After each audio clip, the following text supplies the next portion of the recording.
संजीव जी भी आज स्टूडियोज में हैं, मुंबई का दौरा कर रहे हैं और इसलिए हमारे साथ बात करने के लिए आज स्टूडियो में आए। संजीव जी एक ऐसे शख्स हैं जिनको पास सिर्फ स्क्रीन ही नहीं, बैलेंस शीट्स और स्क्रीन नहीं, ऑन ग्राउंड रिसर्च। क्योंकि संजीव जी पहली बात तो गुड मॉर्निंग, बहुत बहुत शुक्रिया। मैं अपनी टीम से अक्सर कहता रहता हूँ कि हम में से अगर आपकी उम्र में कुछ लोग 10% भी इतना ट्रैवल कर लें ऑन ग्राउंड तो मज़ा आ जाएगा, क्योंकि बाजार जो भी है रिफ्लेक्शन यही है कि इकोनॉमी में क्या हो रहा है और काफ़ी हद तक वो फर्स्ट हैंड अकाउंट आपको ज़मीन मिलता है ऑन ग्राउंड।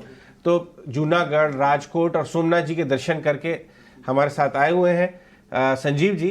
एक डेटा देखा कल हमने, वो ये कि एफआईआई ओनरशिप जो है एक्विटीज़ की, हिस्टोरिकली आप तो 30 साल 35 साल से बाजार में रहे, सबसे बड़े प्रोमोटर के बाद होल्डर्स अच्छे इंडियन स्टॉक्स के एफआईआईज हुआ करते थे। अब मामला बदल गया है। ये देखिए एफआईआईज की हिस्सेदारी 25% से घट के इंडियन स्टॉक्स की 18% पे आ गई है। उसके बाद ही बाजार ऑल टाइम हाई से 3-4% ही दूर है, कोई बड़ी बात नहीं है। तो ये किसने मान लिया इतना? ये इंडियन एचएनआई, इंडियन रिटेल, वो अब भारतीय मार्केट्स का असली मजा उठा रहा है। और इस बात में मैं आपका व्यू जानना चाहूंगा कि आप जब जाते हैं, अभी आप होके आए जूनागढ़, कैसा एक्सपीरियंस है? लोग स्टॉक्स ले रहे हैं, लेना चाहते हैं? Good morning Ajay ji. बिल्कुल, the pulse of the market is not in US और UK, the pulse of the market is in our local market. आपके पास मैं राजकोट, जूनागढ़ और सोमनाथ हो गया है। राजकोट में मैंने रात को मेरे को डिनर के लिए ले गए, कैथेवाड़ा जलसा। वहां अजय जी सिर्फ ऑडी, बीएमडब्ल्यू और मर्सिडीज खड़ी थी। क्या बात है! आप कहते हो मंदी, और वहां पैसे लगाने के लिए वेट कर रहे हैं कि आप बताओ तो क्या लेना है। ये नहीं, सोमनाथ जी में पुजारी जी ने 1 घंटा दर्शन कराए, वो भी पूछ रहे थे क्या बात है आपने। तो हम आपको एक बात बता दे, the cult of equity and touchwood my presence और my trying to do that has been very very successful. और ये शुरुआत है। आपको पता है जो 5,000 वाला सिप है, जो 15,000 बनता है, वो मुझे लगता है अगले 5 साल में 25,000 हो जाएगा। फिर आपको वही रिलायंस और आईसीआईसी और एचडीएफसी बैंक महंगे लेने पड़ेंगे। ये जो एफआई, आपने बहुत अच्छा निरीक्षण किया कि we are at a 10-year low, और यहां से शेयर बाजार हमेशा 10% की रैली देता है। तो फिंगर्स क्रॉस्ड 21,000 आने वाला है। मेरे को लगता है 31 दिसंबर तक ही ना हो कि यहां से मार्केट फट जाए, क्योंकि Ajay ji earnings are the key catalyst. Reliance yesterday, L and T, Maruti, UltraTech, ICICI bank, आप नाम तो लीजिए। तो pessimism is in our mind. I think stock market is raring to go. बिल्कुल, ये अच्छी बात बोली उन्होंने कि ओनरशिप एफआईआईज की इंडियन मार्केट में आ रही है, इंडियन इन्वेस्टर्स में आ रही है, चाहे वो रिटेल हो, एचएनआई, एसआईपी के थ्रू हो या पर्सनल। तो इसीलिए डिपेंडेंस एफआईआईज पे एकदम घटती जा रही है। इसीलिए एफआई डेटा को बहुत ज्यादा डिटेल में हम यहाँ 18 स्वदेश पे एनालाइज नहीं करते। रेफरेंस के तौर पे देख लीजिए, आप बाजार के प्लेयर हैं। अब ये बताइए कौन से स्टॉक आइडियाज पे आप काम कर रहे हैं, कौन से स्टॉक आइडियाज रेकमेंड करेंगे हमारे व्यूअर्स को? देखिए, बहुत अच्छी बात आपने पूछी कि एक तो market is no longer the domain of the FIIs, जो obviously it is their domain in the sense के they still have a lot of presence, but जो उनका इम्पैक्ट था, impact cost of getting, it is making them more confident on India, क्योंकि Ajay they can exit.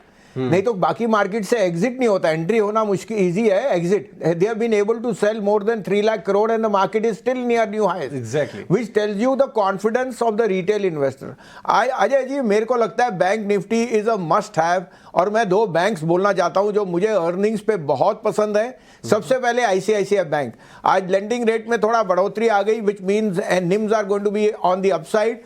और आईसीआईसीआई के numbers I think in the banking domain were the best. इस market को अगर चलना है तो रिलायंस, आईसीआईसीआई, अल्ट्राटेक, मारुति और आपका एल&टी, ये शेयर है। लेकिन आज का मेरे अगले हफ्ते की पिक है आईसीआईसीआई बैंक। दूसरा मैं बोलूंगा bank of Baroda. Bank of Baroda के numbers have been very very stellar, asset quality improvement, NIM expansion, और अब की उनके रिजल्ट आ रहे हैं after Can bank and PNB. अगर वो कोई प्रीकर्सर था तो नंबर्स आर वेरी स्ट्रांग। 195 रुपए पे मुझे बहुत पसंद है bank of Baroda. I think यहाँ से 10% की upside near about the results आपको मिलनी चाहिए। So ICICI bank, bank of Baroda and bank Nifty, all 3 very bullish. ठीक है बसीन साहब, पहले तो बहुत शुक्रिया, आज आप टाइम निकाल के आप हमारे मुंबई ऑफिस में पहुंचे हैं और अच्छा लग रहा है सर आपको देख के, हेल्दी एंड वेल्दी हमेशा की तरह। अच्छा बसीन जी, एक छोटी सी चीज़ पता करनी है, ये ऑटो सेल्स के नंबर आएंगे आज, तो आपका ऑटो में कोई फेवरेट काउंटर है सर? डिम्पी जी, पहले तो आपको बहुत बहुत जन्मदिन की शुभकामनाएं। आप जियो हजारों साल, साल के दिनों 50,000। सर बहुत बहुत शुक्रिया sir, thank you very much. और दूसरी बात, ऑटो नंबर बहुत बहुत शुक्रिया sir, thank you very much. Auto number strong है, तभी auto index all time high के पास है। मारुति ले लीजिए, M&M ले लीजिए, और मुझे लगता है बजाज ऑटो ले लीजिए। मेरा डार्क हॉर्स प्ले वहाँ अशोक लीलैंड है। अशोक लीलैंड आप देख ही रहे हैं कि IndiGo is hitting new highs. IndiGo की जितनी नीली बस है वो अशोक लीलैंड की है। 53% market share in the bus market. They are gaining market share from Tata motor, और उनका जो ईवी की तरफ रुझान है that is also increasing. Sum of parts 164-65 में Ashok Leyland will be a must have in your portfolio.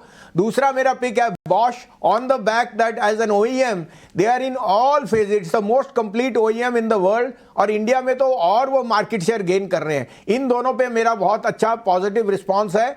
You can also add the 3 big leaders M&M, Maruti and Bajaj auto. In fact आपने अशोक लीलैंड का नाम दिया, ये डार्क हॉर्स। मैं आपको एक इनपुट देना चाहूँगा। मिला धीरज हिंदुजा से लंदन में, उन्होंने कहा कि साहब हम यहाँ पे तो अच्छा काम कर ही रहे हैं ग्रीन बसेस वगैरह पे, लेकिन आप 2-3 साल वेट करिए, 25% हमारा एक्सपोर्ट्स बिजनेस हो जाएगा, क्योंकि GCC, Africa, south east Asia में हाई मार्जिन पे CVs और बसेस का काम ये बढ़ाना चाहते हैं। अभी 10% है, तो ये एक इनपुट है। शायद बाजार अभी इनके एक्सपोर्ट पोटेंशियल पे उतना ध्यान नहीं दे रहा, अभी ये लोकल डोमेस्टिक प्ले की तरह देखा जाता है। बट शुक्रिया बसीर साहब हमारे साथ जुड़ने के लिए। भारती के ऊपर क्या व्यू बन रहा है? 1000 के करीब आ गया है, नंबर्स मिक्स्ड रहे हैं, लेकिन ये धीरा स्लो मूविंग काउंटर है, बट दिख रहा है कि ऐड कर रहे हैं लोग। अगर हम फंड का डेटा भी देखें, आपको इस भाव पे कंफर्ट आ रहा है? Good morning. सॉरी, कौन से स्टॉक के बारे में पूछा? सॉरी, मेरे को वॉइस नहीं आ रहा आपका। भारती एयरटेल की बात कर रहा हूं मैं। यस। कल जो रिजल्ट्स आए हैं उनको देख के, और इन वैल्यूएशन पे आपको कंफर्ट आ रहा है लेने का? यस जी, to be very frank, Bharti Airtel की एक अच्छी बात यह है कि उनके जो क्वालिटी ऑफ सब्सक्राइबर्स है, स्पेशली पोस्टपेड में जो 4G सब्सक्राइबर्स वो लोग ऐड कर रहे हैं, दैट इज आरपू अक्रेटिव। लेकिन अगर आप देखने जाए तो उनका आरपू ऑलमोस्ट 200 के आसपास टच हो चुका है। लेकिन इस बार के जो रिजल्ट्स आए हैं उसमें आई थिंक जो रेवेन्यू था वो मिस था, और इवन जो एबिटा फ्रंट पे भी आई थिंक जो नंबर्स आए वो स्ट्रीट के एस्टिमेट से मिस था। इन टर्म्स ऑफ वैल्यूएशंस मुझे ऐसा लग रहा है यहाँ पे Bharti Airtel is kind of priced to perfection. Because Jio के केस में अगर हम देखें तो जियो इंक्रीमेंटली ज्यादा सब्सक्राइबर्स ऐड कर रहा है, थैंक्स टू द फैक्ट कि वो लोग ने अभी जो 2G सब्सक्राइबर्स को टारगेट किया है to get them on to 4G।